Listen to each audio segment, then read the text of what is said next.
You practice, it's a good idea to do sessions where you set the metronome at a fairly neutral tempo and but practice the exercises at a slower interpretation of that metronome mark and a faster one. So like if you imagine this is counting quarter notes and you're just going to play quarter notes, then fine. 1, 2.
Okay, so I really recommend that type of practice, especially at the very beginning of your warm-up.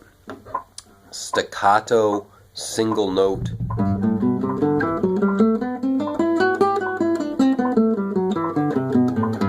Just up and down, but focusing on the preparation, the lightning impulse of the exchange between I and M, or A and M, or whatever combination, or P and I, or whatever combination you're working on, and focusing on the beat exactly every time, never predicting it, never coming late, and making sure every note you play is staccato. That's an issue too. You heard me sometimes mess it up where I would forget that, because it's often when you're coming to a descending string, so you know you've got to prep and get the finger off the one you're descending from and on to the next one to prepare the note on the next string. But the issue with that is you can't forget to mute. So really focus on staccato every single note. By the way, staccato is just for speed eventually. Training staccato at slow tempos and lightning fast, good staccato at slow tempos prepares you for speed. It won't get you there. You still have to practice a lot of just practicing getting faster incrementally, but that's the tool set you need to do that. So, but now we're going to use the same tempo to practice, let's say a different sort of combination, like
obviously I was not capable of that speed, that burst I wanted to do, but that we wanted to introduce you to the concept, which is The point of having a neutral tempo is to be able to, at any time when you're practicing and you feel like you want to push yourself, you should sort of ride this wave of like, okay, I'm comfortable, now I want to push myself a little bit. Now I'm comfortable, now push myself against a little bit. And practicing scales, you need hundreds of thousands of repetitions to really get these materials in your body, in your hand, in your mind. So you can't, it can't be boring to practice this stuff, or you'll never do it.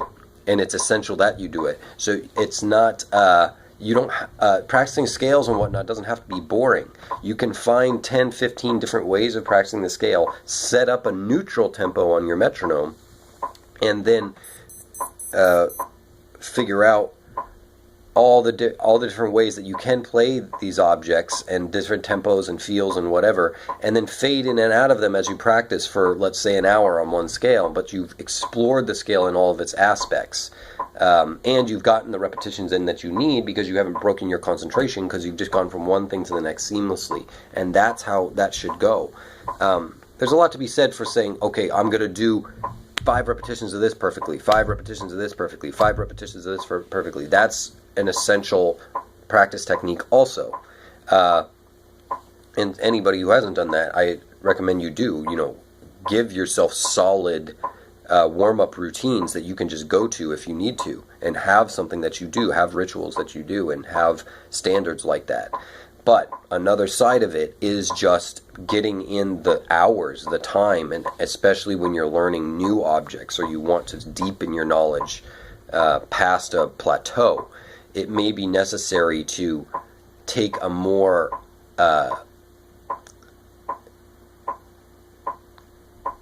immersive approach to practicing the scale. So I'm going to demonstrate sort of what that looks like, the idea of that. So we're going to stick with this sort of neutral tempo. We're at 76. And I'm just going to go through all different types of ways I know that I can practice this scale that are going to be good for me. And I picked a lot of these up over time, but the idea is you just sort of add to the different ways you can explore the same object over time yourself. And so eventually objects like the major scale become hugely pregnant tools for you. Okay, here we go. Let's just start out with staccato again. But now let's do eighth notes.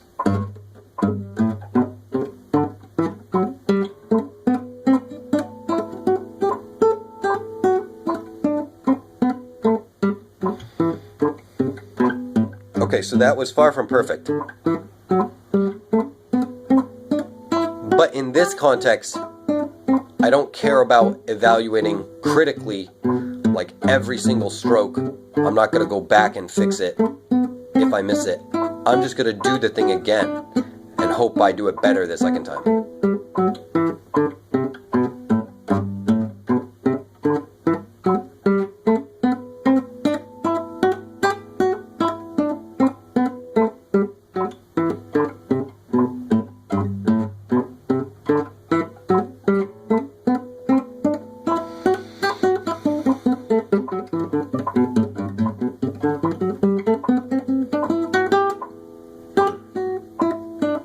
That didn't go as well as I would have liked.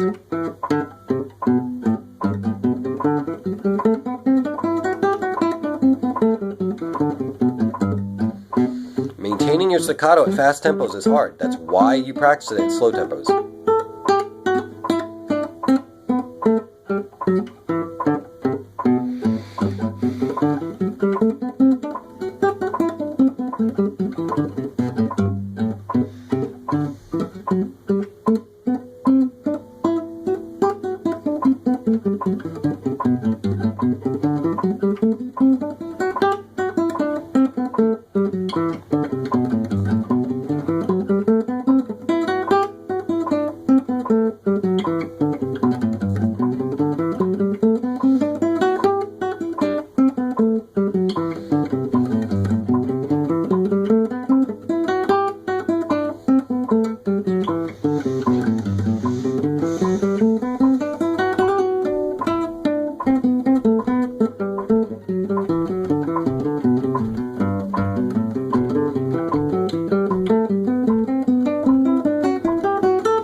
gotta remember to use my pinky on these top arpeggios, because if you're playing as often you do, the arpeggio will span 4 or 3 strings, but will put multiple notes on a single string. So, perfect example. You should do this if you're going to pick every note, as in a scale in staccato, it should be thumb for the arpeggio, sorry.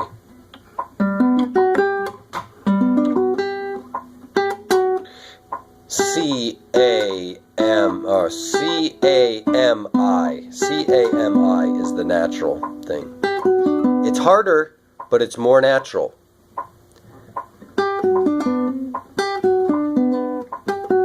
Not everything natural is hard, and we should strive for the natural thing on the guitar, and you should practice the natural thing.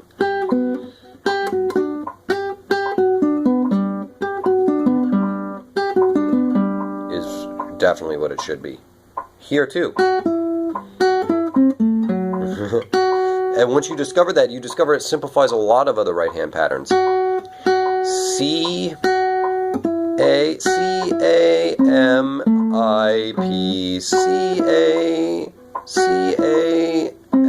C on F sharp, A on E, M on C natural, A on, or I on A natural, thumb on F sharp.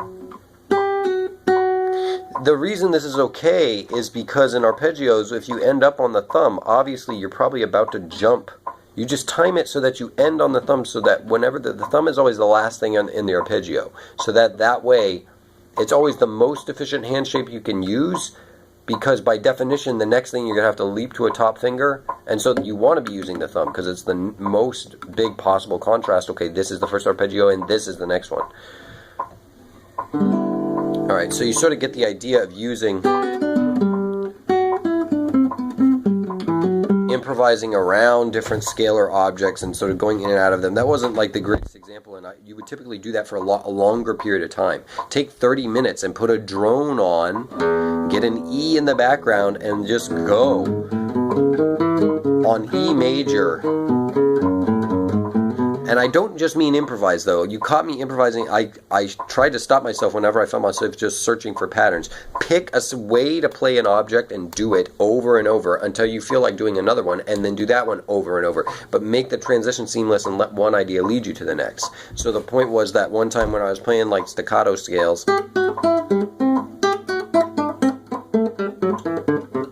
I picked that rhythm. What was it?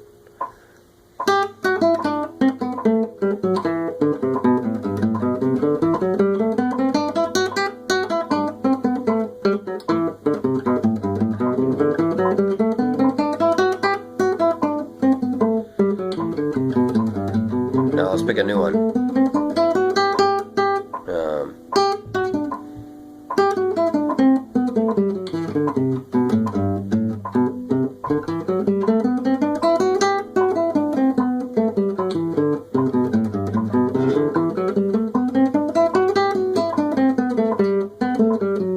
Oh man, I'm messing it up. But yeah, you gotta search for